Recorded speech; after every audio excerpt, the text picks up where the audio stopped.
Today's lesson begins the fourth unit in grade 10 math, which is quadratic relations. The first lesson is on functions and relations. You can read this section in your textbook, page 192, 196, if you require any clarity on the concepts presented in today's lesson. So the lesson goals for today: by the end of this lesson you should be able to define both a relation and a function, define both a domain and range, and then use the vertical line test to determine if a relation is a function. So we'll start with defining a relation. A relation is a set of ordered pairs usually listed as XY. Let's take the following relations as an example. So as we can see, we have three relations, A, B, and C, and they're all listed as ordered pairs. For example, relation A is the set of ordered pairs 2, 3, 4, 5, 6, 7, 8, 9. Relation B, 6, -2, 6, -1, 6, 0, 6, 3, and so on and so forth. What you may not be familiar with in math to date are these curly brackets right here. And so that'll be our first note for today. And the first definition that we're going to learn today is that these curly brackets in math mean set of. So how this reads is relation A is a set of these four ordered pairs. Relation B is a set of, because we have the curly brackets, these four ordered pairs, so on and so forth. As we can see, we've listed the relations as sets of ordered pairs. Alternatively, since we have ordered pairs in the format X and Y, we can also graph these relations. We're going to do so using the graphs provided to us right here. So I'll start with the first graph, and we have to label our axis and decide on a scale. And just for this graph, I'm going to make each cell equal to 2, so increments of 2, just for this first graph. And then I look at my points, 2, 3, so then I go to 2 and I put them here, 2, 3, 4, 5, 6, 7, 8, 9. So as you can see, we have 3 points very nicely along what looks like a line. If we go to our next relation, relation B, set up the axis. In this case, we will make each cell equal to 1. So 1, 2, 3, 4, 5, 6. 1, 2, 3, 4, 5, 6. And so I've set up my graph there. We go back to relation B and we look at the points and we simply plot them. As you can see, we start with 6, -2, so 6, -2.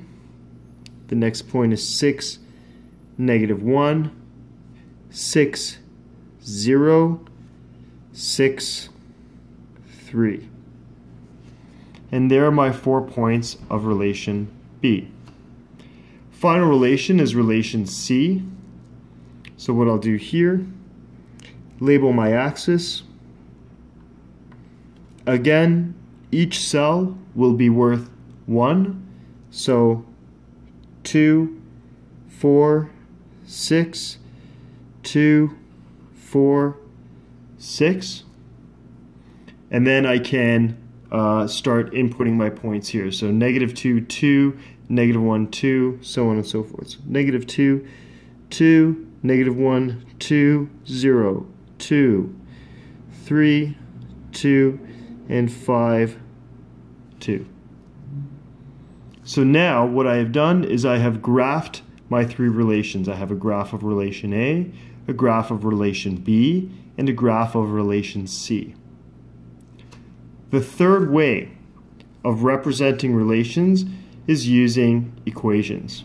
So start with relation A if we look at this, this looks like it's all within a line. So if we take a second, we can determine the equation of the line. Well, by doing a rise over run, we can see that the run is 2, the rise is 2, so my rise over run is 2 over 2, and so my slope for that would be, well, 2 over 2 simply reduces to 1, so my slope is 1. And then I look at where this will intercept the y-axis, and if I extended this line, it would intercept the y-axis at y is equal to 1, so that is my value right there. And as you can see, I've put it into y is equal to mx plus b form. So this would be the equation of the line that goes through those 4 points. However, relation A, as we see up here, only has 4 points. But this equation here would have infinite points because I could put any value for x and I could get any value for y. So how can I still use this equation but make sure that I'm only doing it for these 4 points? Let me repeat. I need to use this equation but limit this equation to only these 4 points. Well, then what I say is I introduce something new in math, which is this symbol right here, this vertical line straight up and down. So I say y is equal to x plus 1, so I have a line such that x is an element of the set, and I write my x values, 2, 4, 6, 8, and I close that. So we've just introduced 2 more symbols.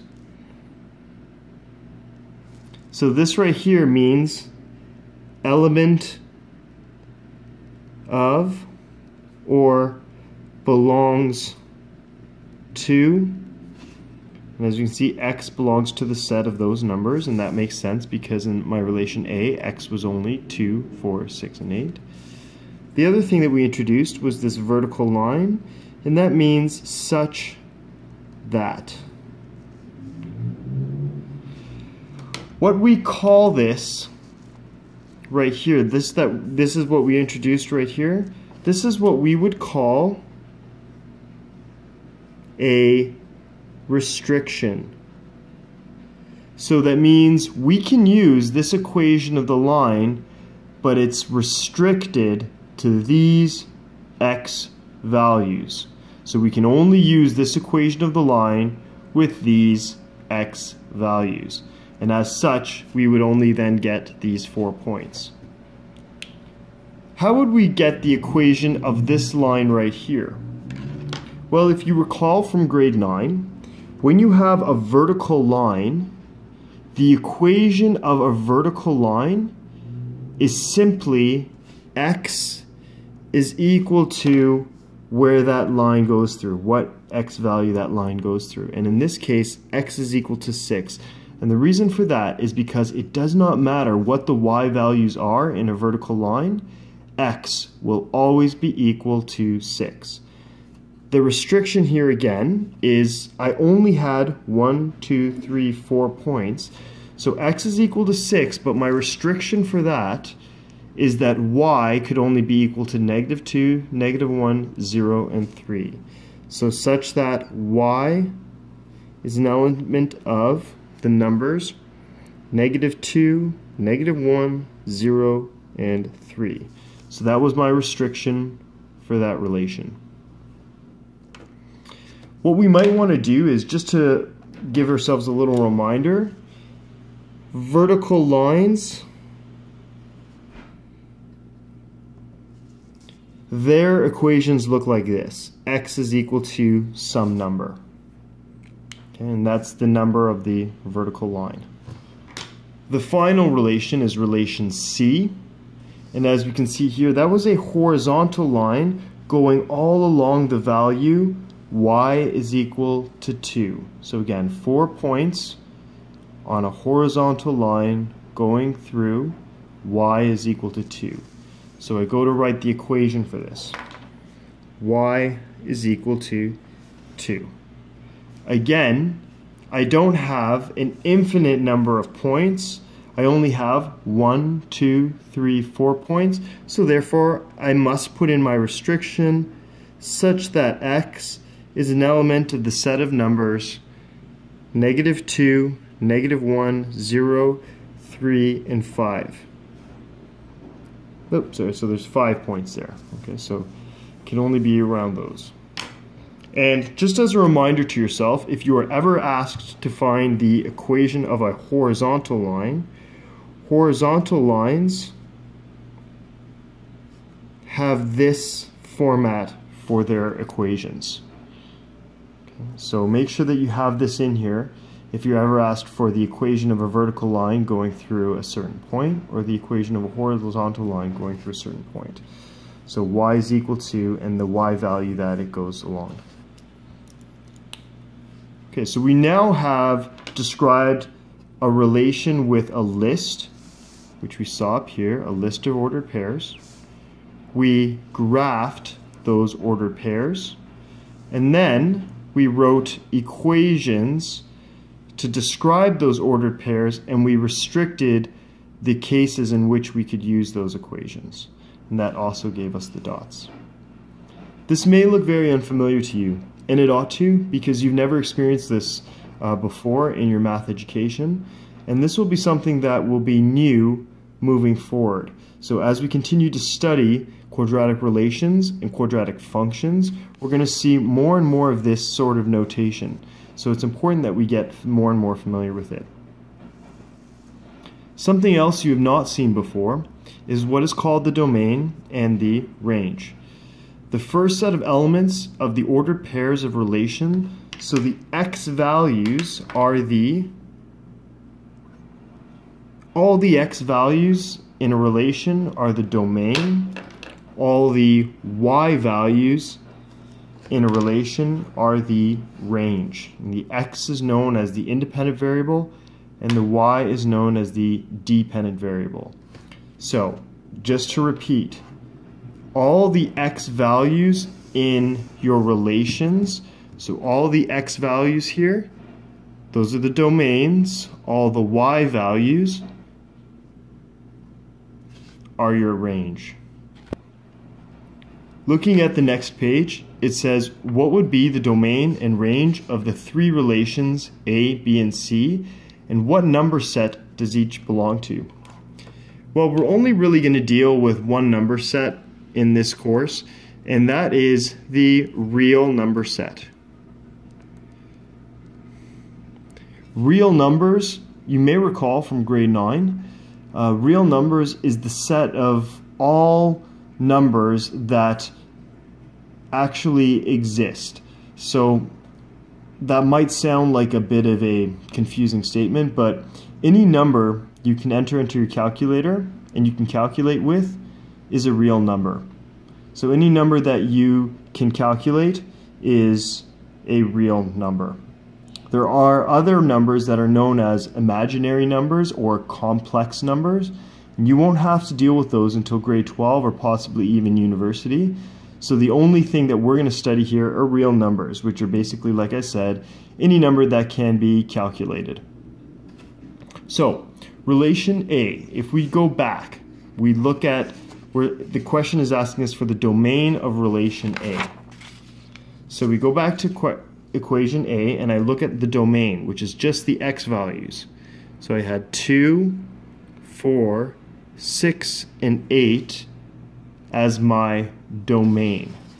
So then I go back here and I write D for domain, colon.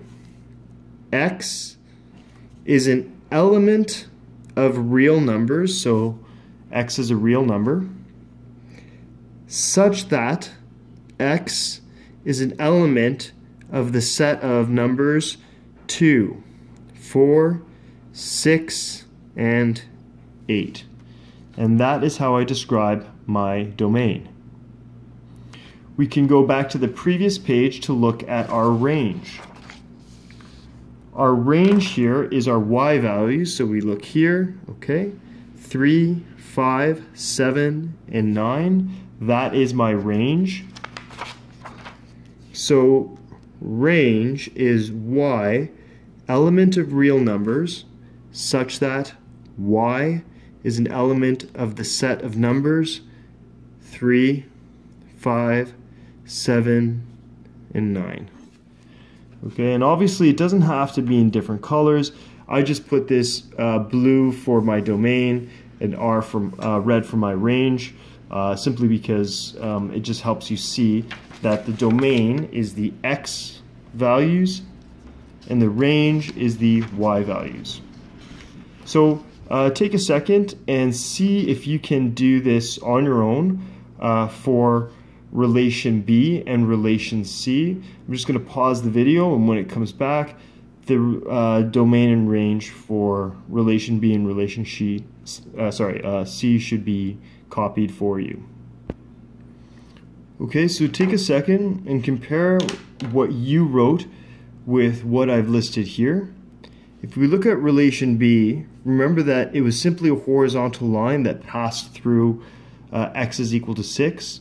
So all I have to write is that x is an element of the number 6. I don't need to repeat the number 6 here. I just write x is equal to 6 because for every ordered pair, x was always equal to 6. For every ordered pair, I had different values of y, so I write those. For relation C, that was my horizontal line. I had different values of x, but as you remember, it was a horizontal line, so y only had the value 2. The next question asks you to look at the domain and range of the following functions. So what I'm going to do here is I'm going to label my axis. Y is up there and x is here. 2, 4, 6, 2, 4, and 6. So remember that domain is all the possible x values on this graph. So I start with my domain. Domain is x is an element of real numbers, so you always have to state what family of numbers this is part of, and it's easy to just say x is equal to, x is an element of real numbers because these are numbers that we commonly deal with. These are not complex or imaginary numbers. But there are restrictions on what x can be. Remember, there are not infinite values of x on this graph. What are the only possible values for x as represented on this graph? So I look here, well, x is -4 here, x is -2 here, x is 0 here, x is 2 here, and x is 4 there. And I have no other possible values for x. So I have to put in that restriction. So x is an element of the set of numbers -4, -2, 0, 2, and 4. And then I can look at my range. What are the possible values for y? Well, I look at the graph, and what are my only values for y? Well, definitely y is equal to 0, because y is equal to 0 for both of those points. Y is equal to 2, because y is equal to 2 for both of those points. And then y is equal to 4. So those are my only possible values there. So I have to put in my restriction, y is an element of real numbers, such that y is an element of the set 0, 2, and 4. Looking at the next graph, this is just an equation of a line. And as you recall, lines typically have these arrows at the end of them, and these arrows signify that the line continues on forever. Okay, so my line continues up in this direction, so to the right forever and upwards forever, and this line keeps going left forever and downwards forever, right? Because it's always on a slant. So I'm going to write my domain. So I start with x is an element of real numbers, and then I look, are there any values of x that this line will never touch? So are there any restrictions on what values of x this line will never touch? Well, if you think about it, if this line continues on forever, that means it keeps going up and up and up and up and up forever. So it keeps going. Basically, there's always going to be an x value on this line.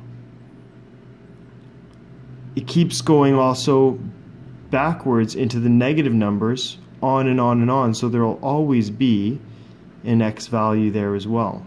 So there are no restrictions on what x can be. X is an element of real numbers, and there's no restrictions. So that means that there are infinite possibilities for what x can be. Looking at my range, I do the same thing. If this line keeps going up and up and up and up and up forever, well, that means that there is no limit to how high it will go. As we can see, the line also continues to go downwards on forever, and there is no limit to how far down this line will go. So y is an element of real numbers, no restrictions. So we can write that as a little note to ourselves right here. So in this case, there's no restrictions. So you can just write a little note to yourself, no restrictions, therefore infinite values for x and y. And if there's infinite values for x and y, that's how we write it. Just x is an element of real numbers, so x is every possible real number that exists, because there's just infinite values. Y, every possible value for y that exists. Let's look at this graph. This is what would be known as a parabola, and we're going to study these more and more at length. But again, when I go to write the domain and range, I'll start with my domain. And I look at this graph, and I have to think to myself, is there any limit as this continues on forever going up this way? Will there be any limit to the x values to the right? And as this goes up and forever on this way, is there any limit to the x values to the negative x values? Well, again, if you think about it, if this keeps going on forever, it will hit every possible x value forever. Every positive x value forever, right? Because it's on this side. If you look at it this way, it will hit every negative x value forever. So there's no limit to which, there's no restriction on my x values. So I write x is an element of real numbers. Y, or my range, is a different story. Y, it seems, never is a negative number. It's only the positive numbers forever. So I have a restriction there. So that means I have to put in a restriction. So y is an element of real number such that, or however, y is only positive numbers. And it looks like y even goes through 0. So how do I write that y is only a positive number? How do I write that mathematically? Well, I say y is greater than or equal to 0, because all numbers that are above 0 are positive numbers. And that's it. That's how I write that. So that means that y is an element of real numbers, but y can never be negative. It always is greater or equal to 0. And that's my range for that graph. Moving on to the next page, it says find the domain and range of the following relation. So I have an equation, but as you can see, it looks like the equation has given me a restriction. So I can use this equation, but only for these 3 values of x. So how do I get the domain and range? How do I get my x values? And how do I get my y values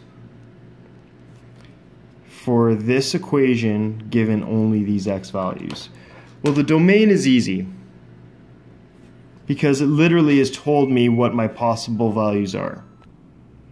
So I look here for my x values. Domain is, again, here are my x values. X is an element of real numbers such that x is an element of the set -1, 0, 4. My range are my y values. But how am I going to get my y values here? Well, I can plug in -1 into the equation. So -1 squared plus 5. -1 squared is 1 plus 5, so then y is equal to 6. So then y is an element of 6 is my first number. And how did I get that? Again, I just plugged it into the equation.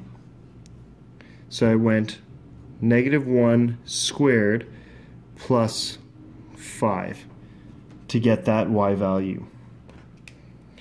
I plug in the next value here, 0 squared plus 5. Okay, so my next y value is 5. 4 squared, 16 plus 5, 21. And again, if you are confused as how I got that, I simply use the equation. So I took my 4, I squared it, added 5, and that gives me 21. So now I have my domain and range for this function. So the next section deals with functions, and functions are very important, and you'll know because, well, the grade 11 course is called functions and the grade 12 course is called advanced functions. So we're introducing you to something that will be necessary for the rest of your math studies. So a function is a set of ordered pairs for which every value of x, there is only one y. So for every x, only one y. So we take a look. We have 3 examples here. Let's see if these are functions. So 1, okay, so x value of 1, 3. Okay, x value of 2, y value 4. X value of 3, y value is 5. X value of 4, y value is 6. So as I can see here, for every value of x, I clearly only have one possible value for y, so that makes this one a function. Let's look at our next example. When x is equal to 1, y is equal to 2. When x is equal to 1, y is also equal to 3. And when x is equal to 1, y is also equal to 4. Same thing, 1 is equal to 5. So this, if we read this again, a function is such that for every value of x, there is only one value of y. So when x is equal to 1, y is equal to 2, but also 3, and also 4, and also 5. So it looks like I have 4 possible options for my y values for this one x value. This is not a function.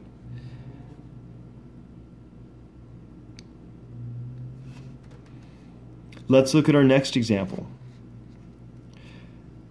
6, -1, 6, 0, 6, 3, 6, 7. It's the same as our previous example. When x is equal to 6, I have a number of different values for y. If this was a function, when x is equal to 6, there would only be one value for y. But in this case, I have 4 possible ones. So this one also is not a function. Finally, We can also use graphs to tell if a relation is a function. And you can use what is called a vertical line test, or a VLT. If any vertical line passes through more than one point on the graph, then this relation is not a function. So let's use our VLT in this case. Okay? And I'm not going to spend time labeling my axis just yet, because the point of this is really just to look and see if this is a function.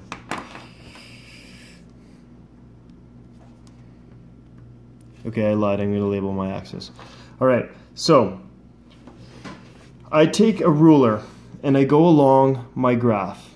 And again, if it passes through more than one point on the graph, then it's not a function. Well, this passes through one point. Let's move it over here. Only passes through one point. Over here, vertical line only passes through one point. Over here, vertical line only passes through one point.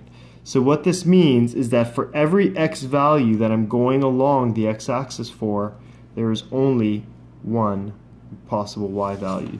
That makes this passes the VLT.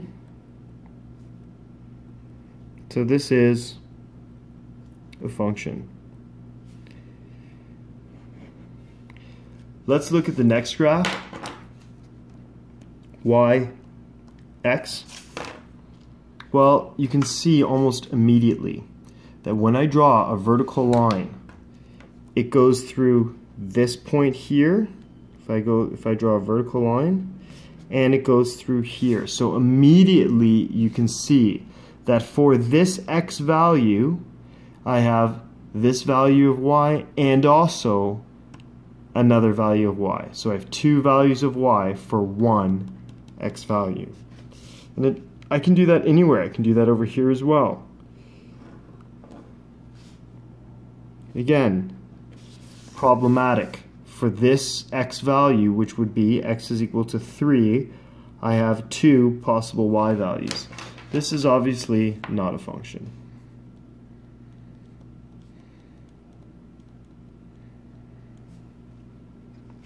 Looking at our next graph.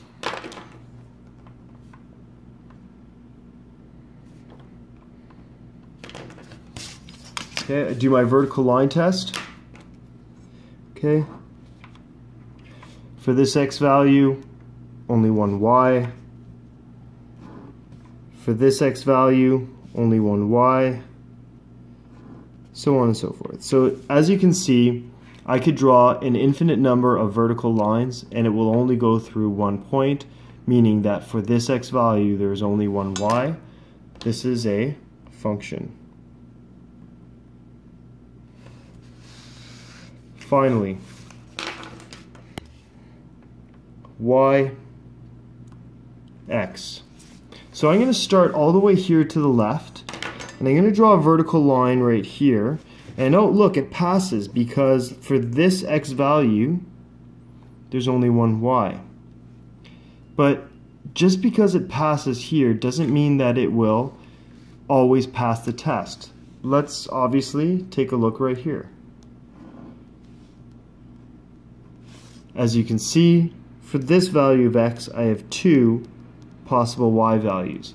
So the vertical line test does not work in this case, or rather it does work and shows that this is not a function, right? Because it passes through the graph at 2 points. So this is not a function. All you need is one example where you can show that a vertical line passes through 2 points on the graph, and then it is not a function. The final page has us generating several graphs. So if you could, just take the time and do a table of values. So for example, like this. Okay. Set up your x values and your y, and remember y is just simply, you just take your x values and you square them. So go -2, -1, 0, 1, and 2, and you get 4, 1, 0, 1, and 4. Okay? And graph that and see if it's a function. This one over here. x is equal to y squared. For this one, I'm going to put my y values as -2, -1, 0, 1, and 2. So when I square this, I should get my x value. So I square that, I get 4. I square this, I get 1. I square that, I get 0. I get 1, and I get 4. Well, you can graph this, but you should see that when x is equal to 4, y is equal to -2, but when x is equal to 4, y is also equal to 2. So you can immediately tell by looking at this right here that this will not be a function. We'll leave this final example to do in class. And as you can see, the homework is listed right here at the bottom. Thank you.